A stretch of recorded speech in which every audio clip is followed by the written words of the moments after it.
A princess costume, a stolen keycard, a mirror fogged with breath. 5 days. That's all it takes. When the laboratory's cure twists into something new, the girl they hurt walks free, leaving a crimson message that strikes fear into men. There's a chill in the air. Must be fall. Join me for a tale of Halloween. You will experience tales of horror, ghosts, and death. It is not recommended for the weak at heart.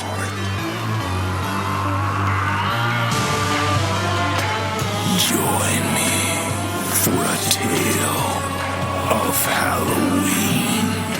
This is Weekly Spooky.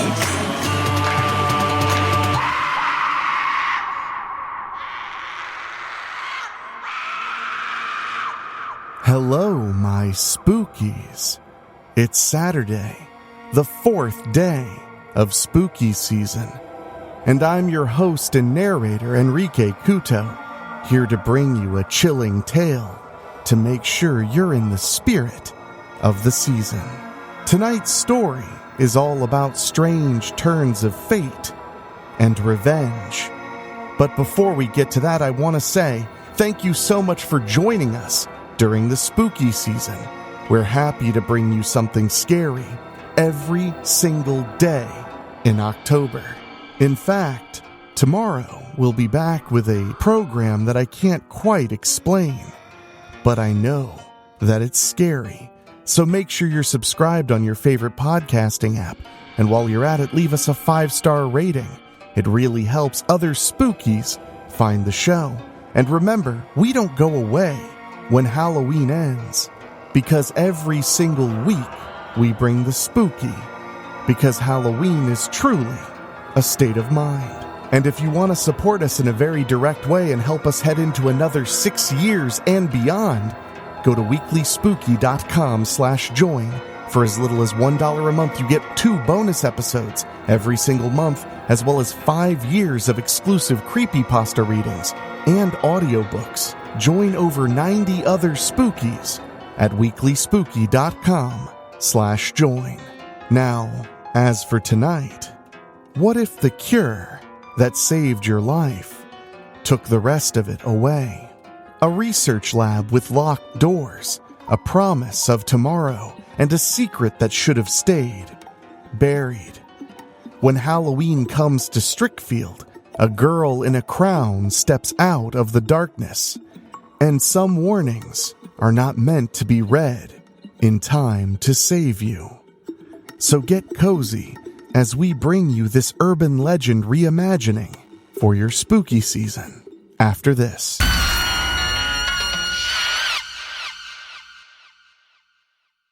AIDS Mary, Patient Zero by Rob Fields.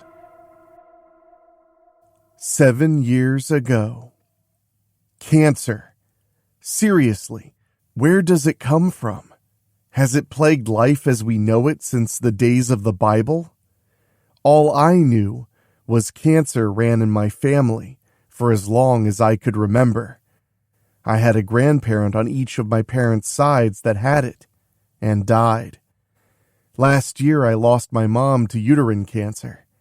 Dad got prostate cancer but was saved through surgery. He's still cancer-free today.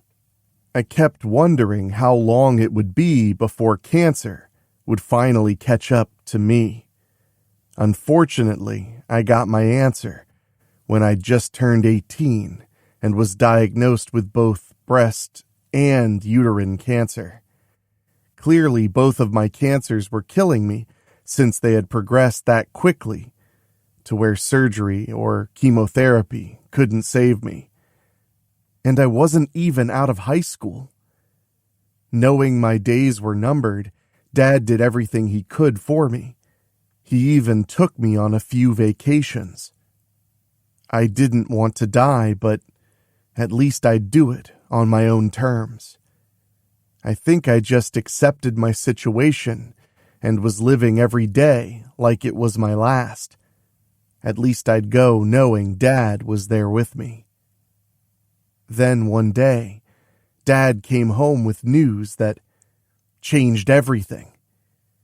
He was reading the newspaper at Mirren Technologies, where he was working, and saw his own place of employment had created a possible cancer cure. They were conducting a study and were looking for willing participants. Dad talked to his boss and told him about me. "I won't force you to go if you don't want to, Mary," he said, "but I got you a spot in the study. I wasn't expecting anything, but I wanted to live, and so did Dad. Now, here I am. I've been living here at Mirren Technologies for almost 2 months now. It's getting close to Halloween weekend. I've been getting injections and undergoing tests. I get free room and board and all the comforts of home here. Also, Dad and my friends can come and see me during my off time. The only other downside to being a guinea pig is I ain't allowed to leave here without supervision. Unfortunately, Dad alone don't count. One of the doctors here has to accompany me. As much as I hate not being allowed to leave, I can't be too ungrateful. To date, the anti-cancer G treatments have both stopped and killed my breast cancer. Continued testing said I'm cancer-free there. I did have to get breast surgery anyway, to repair the damaged tissues and remove the dead growths. In the process, the technicians used their advanced medical techniques to rebuild my inner breasts, to replace what had been taken. They even healed me up. No stitches or bandages. Seriously, what Mirren Technologies does here is truly groundbreaking. So far, the breast reconstructions have taken and adapted well to my natural tissues. Also, it's all covered with being in the study. Even though I'm breast cancer free now, the uterine cancer is still fighting the treatments. The cancer's only been slowed down, and the cells themselves ain't dying. The doctors assure me this won't be a problem. We'll soon be trying out an updated version of the anti-cancer G serum we've been giving you, one of them told me.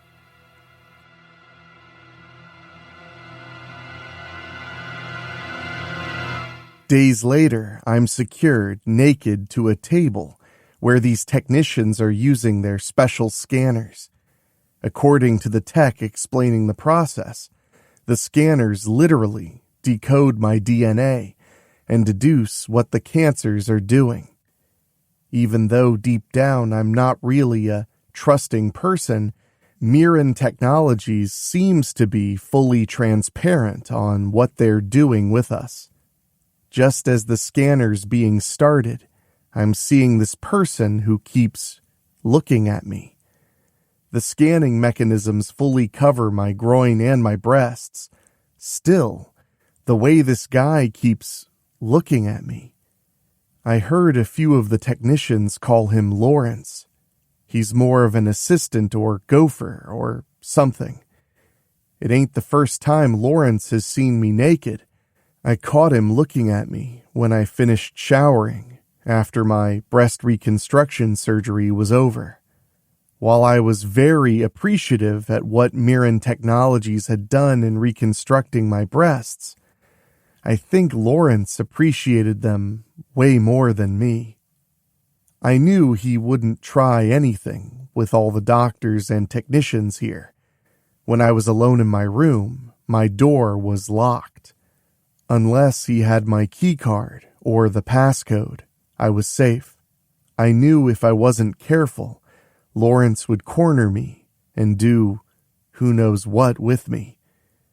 I didn't come to Mirren Technologies for the study just so some creepy pervert could attack me and rape me. But I couldn't just leave here. The anti-cancer G treatments cured my breast cancer, And I felt, deep down, I'd also be cured of my uterine cancer. I just had to be patient with Mirren Technologies some more. I only wanted to live, both for me and for Dad. After losing Mom, I'm all Dad's got now. I'm willing to risk Lawrence if it means leaving here completely cancer-free.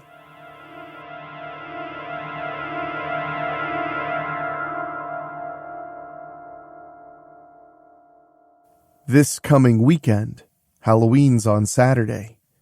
I hope I can get out of here and be able to do some fun things. I've been trying to arrange to where I can spend time with my dad and what few friends I got left. Many of them showed their true colors when they kept making excuses for not coming to see me. A few of them remained loyal, though, and visited often. Still, I'm just itching to leave here for a few days and enjoy Halloween. I don't think that's asking too much. Fortunately, there's a few doctors here that are sympathetic to my request. They both told me I've been a good patient and test subject, and said getting Halloween off shouldn't be an issue. I'm in my room watching a Halloween special on TV when I hear the chime. I go to the door to check the monitor. You're not safe yet. Weekly Spooky will be right back.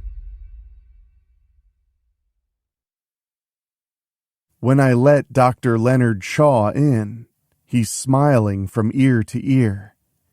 "Great news, Mary." He takes my hand and holds it. "First, the scans we did on you earlier this morning are showing the new anti-cancer H treatments are working against your uterine cancer. We're keeping a close eye on it, but I truly believe we'll cure you of cancer once and for all. I'm thinking maybe another week of treatments at best. You should be normal again." I gasp and yank my hand back to give him a huge hug. "Thank you." He hugs me back. Then he keeps going with the good news. "Also, I've spoken with the other doctors conducting the treatments. They don't see any reason why you shouldn't be able to enjoy Halloween with your friends." He raises his finger. "You'll still have to have one of us with you to monitor your progress. In fact, I'll personally be going with you. You'll get Friday and Saturday for Halloween, just like you asked, but you must return here on Sunday. I hope that's agreeable." I can't help myself and hug him again. Again, he hugs me back. Lastly, Dr. Shaw got Lawrence reassigned and said he shouldn't bother me anymore. I know Dr. Shaw's not my dad, but he's treated me like a second father. I know he had a daughter he lost to a brain tumor. He said that's why he dedicated himself to this research and this study. When Dr. Shaw and me finish talking, he leaves. When I'm sitting down at my computer, I look at emails on my personal account here from Dr. Shaw. I open them to see my test results and cry from joy. I can't wait to fully have my life back. Even though Dr. Shaw gave me the absolute best news of my life today, it wasn't going to be long before it all went to shit fast. The next night, Tuesday, Dad dropped by to visit while he was working and gave me the things I asked for to make my Halloween costume as a princess. After getting today's treatments, I'm spending some quality time working on my costume. I eventually get thirsty and decide to get a soda out of the vending machines. I leave my room and go to the elevator. Normally, we're allowed to leave our rooms and walk around our floor. We can also go a few other select places, including the vending areas. Our key cards give us free stuff out of the machines as part of our study perks. When the elevator opens, I get in and push the button to go down one floor. I'm so excited about being able to leave here for 2 nights for Halloween that when the elevator doors open again, I don't see someone shooting right into the car with me until it's too late. Lawrence grabs me and shoves me into the back of the car. The back of my head hits hard and dazes me. Lawrence quickly closes the door and starts the elevator. It moves a little before he hits the emergency stop. Lawrence glares at me now. "You're all mine. We're gonna have so much fun." I try fighting him off, but I ain't no fighter. Lawrence slams the back of my head into the elevator car wall, again, dazing me. Then he punches me in the face to where I can barely comprehend what's going to happen next. I'm being hooked up to the scanners again. Dr. Shaw and my dad are both here, and they're very pissed off. What happened? Well, Dr. Shaw found me in the elevator and knew I'd been assaulted and raped. When I told him it was Lawrence, he was really pissed. Lawrence wasn't even supposed to have clearance to the test patient's wing. He shouldn't even have been allowed in this building. The son of a bitch ran away after he raped me, but the guards caught him and locked him in a holding cell. Aside from the pains in my groin and my breasts, I seem to be feeling okay, all things considered. Dr. Shaw wants to examine me himself to confirm I'm okay. Lawrence made absolutely sure I won't be able to enjoy my upcoming Halloween weekend. Even if it turns out I'm okay, I don't really want to do anything now. I'm crying as Dr. Shaw activates the scanners. "We should know shortly, Mary." I nod a little and remain still. Don't go away. Weekly Spooky will be right back. Dr. Shaw has both Dad and me in his office, and he doesn't look happy. Thanks to that son of a bitch, things have gone from promising to much worse. I come apart when Dr. Shaw reveals that piece of shit rapist infected me with some venereal disease he's got. My stomach drops fast when the doctor tells me I have... Oh God, no. I have not just HIV, but full-blown AIDS. I shake my head quickly, stand up and slam my fists on the desk. How can I have AIDS? I don't screw around. I was a virgin. I don't even have a boyfriend. Besides, wouldn't I have HIV instead of AIDS? I thought it took years for AIDS to happen. This don't make sense. No, it doesn't, Mary. Dr. Shaw agrees. At least not at first. So I dug deeper and discovered that the experimental anti-cancer G and H serums that we've been administering for your treatments... I can see the hurt on his face. He really does not want to tell me, especially with Dad there. There's been an unfortunate side effect. The anti-cancer H serum has bonded to the virus inside you, causing it to mutate and develop at an alarming rate. We'll need to conduct further tests to see if it threatens your life, but I promise you, we'll do everything we can to help you. I'm beyond pissed off now. And what about that son of a bitch who raped me? What happens to him? We're testing him and checking his condition. If he's okay, we'll hand him over to the police, where we'll press charges on your behalf, Dr. Shaw explains. Since you were under our care when this horrible incident happened, it's only fair that we assume responsibility. You're not alone here, Mary. Deep down, I know I'm totally and completely fucked. I really want to believe Dr. Shaw. All I wanted was my life and some stupid-ass lab assistant may have just taken it all away from me, just as I almost had it back.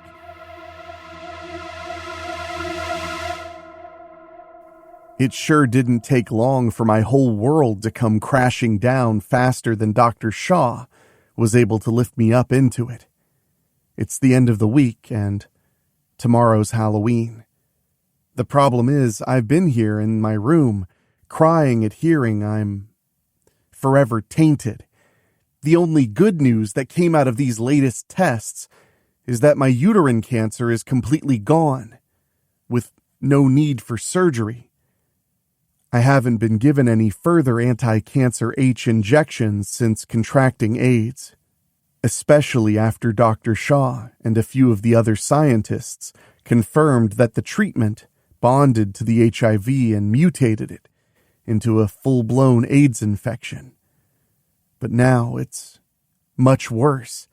Dr. Shaw's daily tests confirm the virus in my body evolved and mutated into a completely new and advanced strain. Right now, it's not known whether this new strain will kill me or not. What's the point of being cancer-free now if I'm still on the waiting list to die because of some sick, diseased rapist? Oh, and speaking of Lawrence Olam, Dr. Shaw said he's not looking so hot right now. In fact, he had the bastard brought up for testing. When I saw him, he looked really sick. Dr. Shaw would later tell me my rapist somehow got the most severe case of the flu he'd ever seen. In fact, he said Olam's fever was so high, they could have literally fried eggs off him.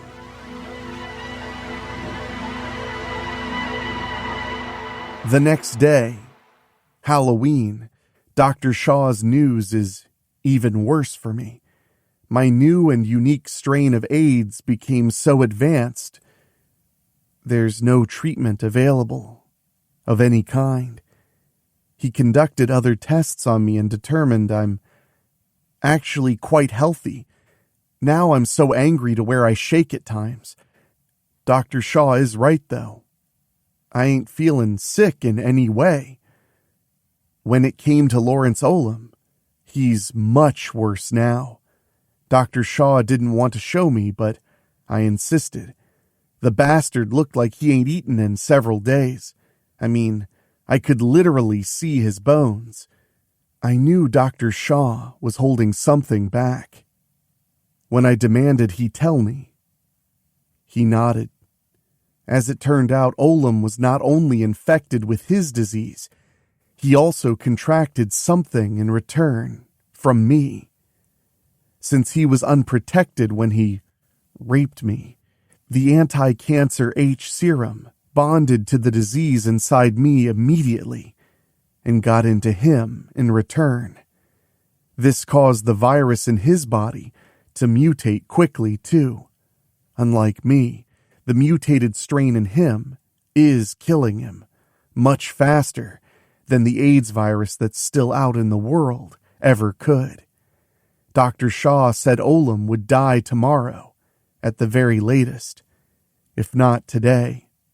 Again, there's not even so much as a single treatment for my new strain. As for me, Dr. Shaw believes I'll continue to be completely asymptomatic, in theory. However, until a treatment or cure can be found for me, I can never be sexual with anyone. I'm still trembling with rage knowing I went out of the frying pan and straight into the fire.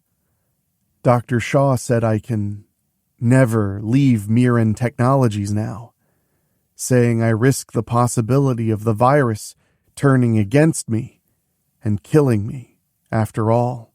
I know deep down I'll never be normal again. There'll never be a treatment or a cure for me. I'm doomed to carry this new strain of AIDS until I die, all because of some man with no regard for women who raped me.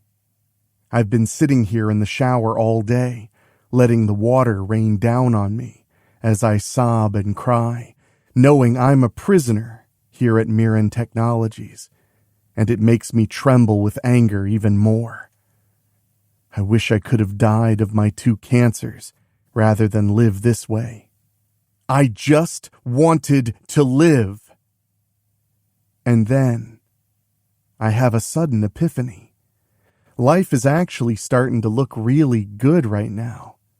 You know what? Why should I have to live here like a prisoner for the rest of my life? It was a lab assistant here who raped me and infected me, right?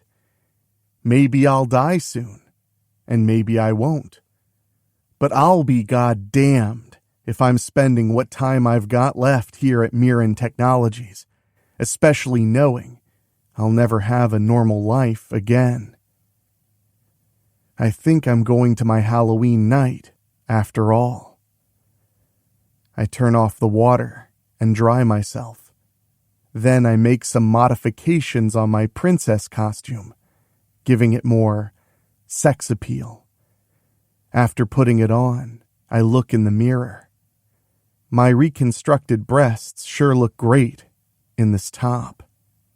I smile, a deadly smile, and know revenge wouldn't be any sweeter for what I got in mind this Halloween, for however long I live after tonight. With Dr. Shaw's keycard in hand, it was easy to escape Mirren Technologies. Unfortunately, I got a little bit of his blood on my clothes. I had to kill Dr. Shaw to get his card. After those months inside Mirren Technologies, I am free. It didn't take long to find a car in the parking garage. It surprised me how some people don't lock up their cars, and that they also leave their keys where they can easily be found. I got on the road and soon reached a freeway. I was long gone from Erie City. In fact, I knew exactly where I wanted to go for Halloween. Did you hear that? Better check the locks on your doors. Weekly Spooky will be right back. I heard so many things about this wonderful village of Strickfield regarding Halloween. I heard people here saying trick-or-treating was last night, too. Truly, this village is a dream for Halloween. People really can trick-or-treat here without age discrimination. I already got so much candy. Hell, I'll be able to live on it for a little while. So far, I'm feeling just fine. After tonight, I'll leave Strickfield and stay on the run. One way or another, I am going to remain free. I won't go back. Even though I know my fate, I'm actually having so much fun on Halloween night. I can't believe I'm trick-or-treating again after all these years when people would say I was too old. Here in Strickfield, absolutely nobody told me I was too old or turned me away. As for Mirren Technologies, I doubt they'll find me in a big hurry.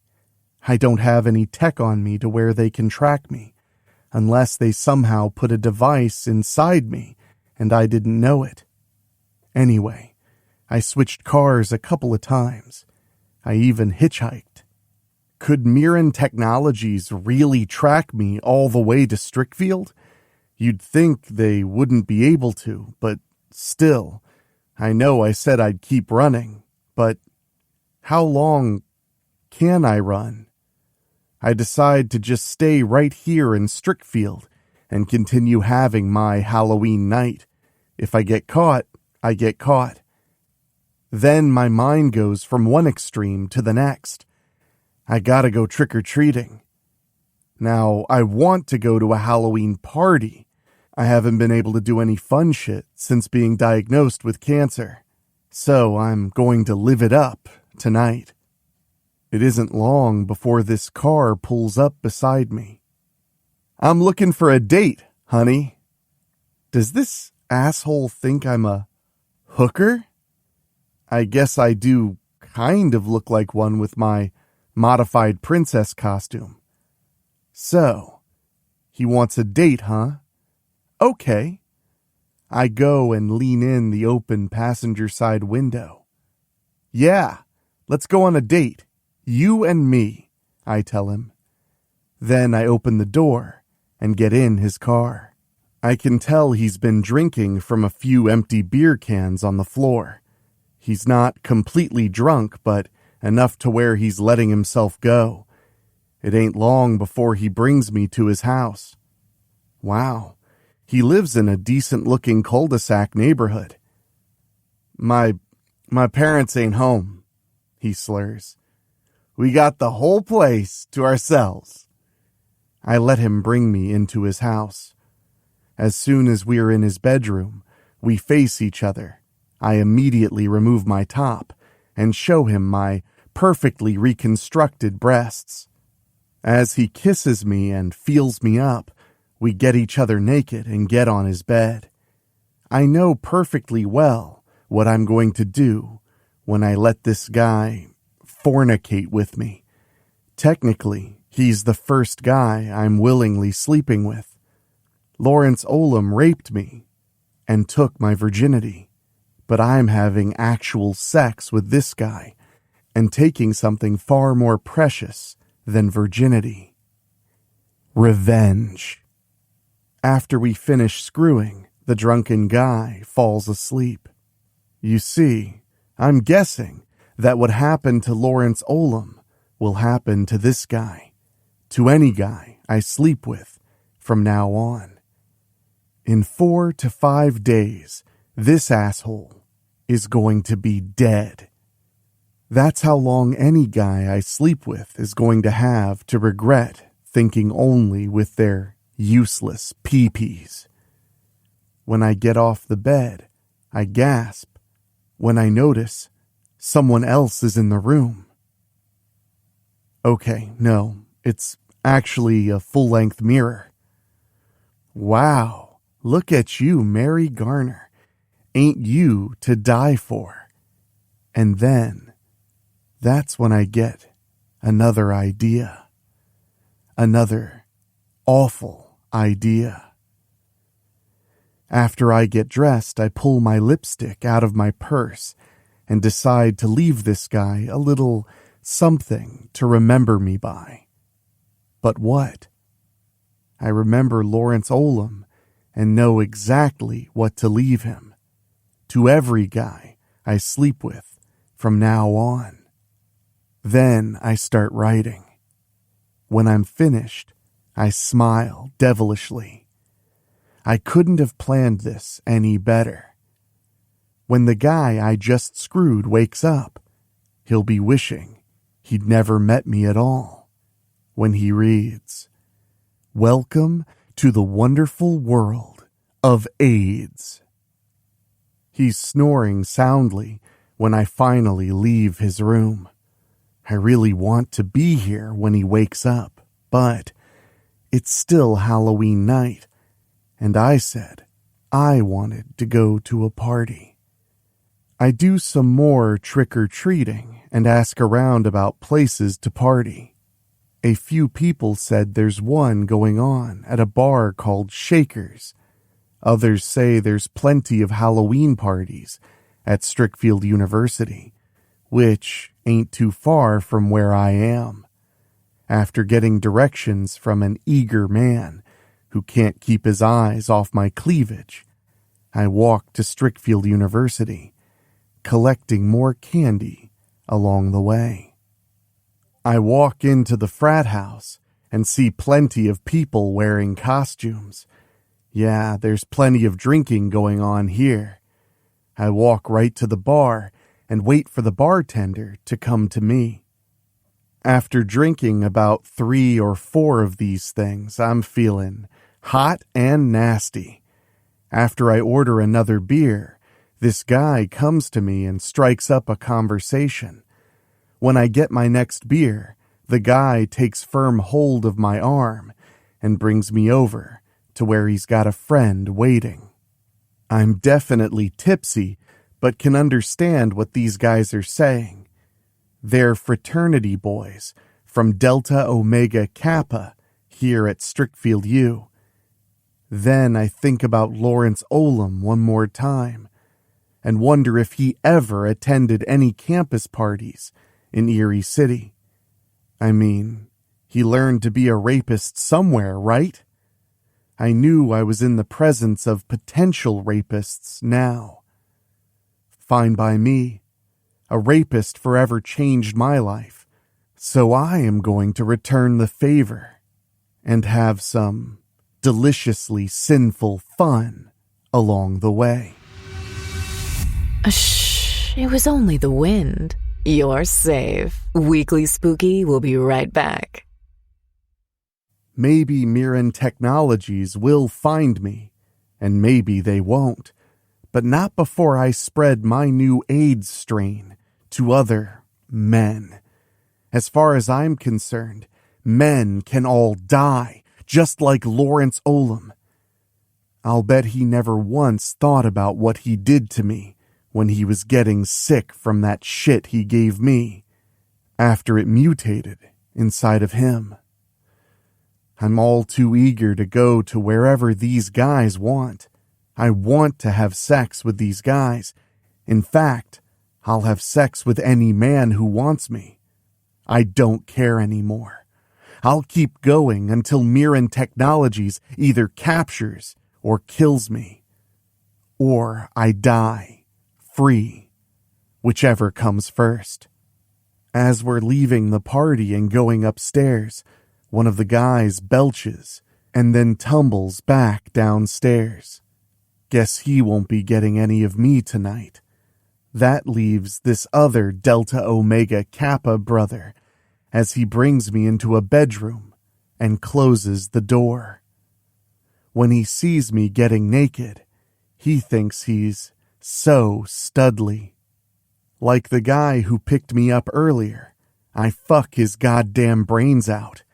And like the previous guy, he falls asleep when we're done.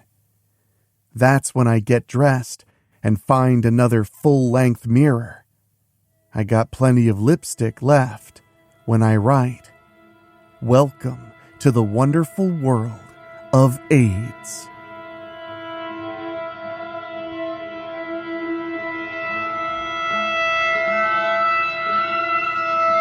Three years later.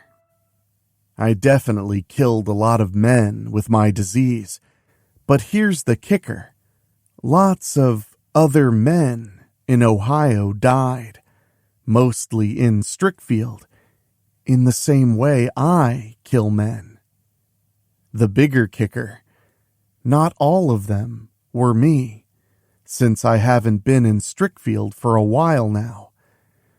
Still, every single guy that was found was dead from my strain of AIDS. In fact, I'm reading all about it on the Strickfield Journal's website. And guess what? Even Strickfield University has something about these murders on their own website. Nobody seems to know what I look like. I'm guessing Mirren Technologies never leaked anything out. Makes perfect sense since they wouldn't want it becoming public knowledge that one of their experiments got out and is carrying a lethal disease. It sure would make people wonder what they're doing in there behind closed doors, right? I'm figuring Mirren Technologies is either still hunting me or they've completely washed their hands of me. Also, it turns out those fraternity boys who died in Ohio with my strain all had variations of my original message on their mirrors, written in lipstick. Like I said, it wasn't me. According to what I'm reading, the bodies look the same way victim 0, Lawrence Olam, looked when he died. It seems my mutated AIDS strain found its way into other women with an axe to grind, and is asymptomatic in them like it is me. One such person was Mary Ann Wright from Strickfield. Hey, since I'm the first with my killer AIDS strain, that makes me patient 0, right? Oh, I almost forgot. I have a name all my own now. According to the Strickfield University website, I'm now known as AIDS Mary. Guess Mary must be a common name, but the site sure got what I do right. So, if you're a guy and you meet me, or one of the others, and you happen to get laid, then you'll know you're as good as dead when you wake up in the morning and read some lipstick on a mirror to the extent of, "Welcome to the wonderful world of AIDS." From there, live the rest of your life to its fullest. You may only have 5 days at best. And that was the story of AIDS Mary, Patient 0, a legend born of tragedy and revenge, leaving scars no one can ignore. Thank you so much for joining us for day 4 of 31 days of shows here at Weekly Spooky to guarantee you enjoy your spooky season. Make sure you're subscribed for tomorrow, but be warned, it's a little different. Sometimes something strange slips into our feed. Stories that don't come from us. Voices from somewhere else. Press play if you dare, and you'll hear of guilt that can't be hidden, a fortune poisoned by greed, something crawling where it shouldn't, a goblet no one should drink from, knives made for betrayal, and a pattern you can't unsee. So tune in tomorrow if you dare. Just don't ask me to explain how it got here. And if you love what we're doing here at Weekly Spooky as we head into our 6th year, head to weeklyspooky.com/join, and for as little as $1 a month, get bonus episodes and our undying gratitude. And speaking of, I want to say an extra special thank you to our Patreon podcast boosters, folks who pay just a little bit more to hear their names at the end of the show. And they are Johnny Nix, Kate and Lulu, Jessica Fuller, Micah Skewy, Jenny Green, Amber Hansford, Karen Weemet, Jack Kerr, and Craig Cohen. Thank you all so much. And if you want to hear your name at the end of every episode of Weekly Spooky, just head to weeklyspooky.com/join and sign up at the $15 a month or higher tier. It really helps us keep on bringing the show, which we haven't missed a week in 6 years. Plus, you get bonus stories and exclusive audiobooks. But now it's time for me to get out of here and get back to work. So for myself, for my executive producers Rob Fields and Bobbletopia.com, my producer Dan Wilder, and of course, my composer Ray Mattis, I'll talk at you later. Thank you for listening. Make sure to find your way back next week. But for now, you are safe. Trust me.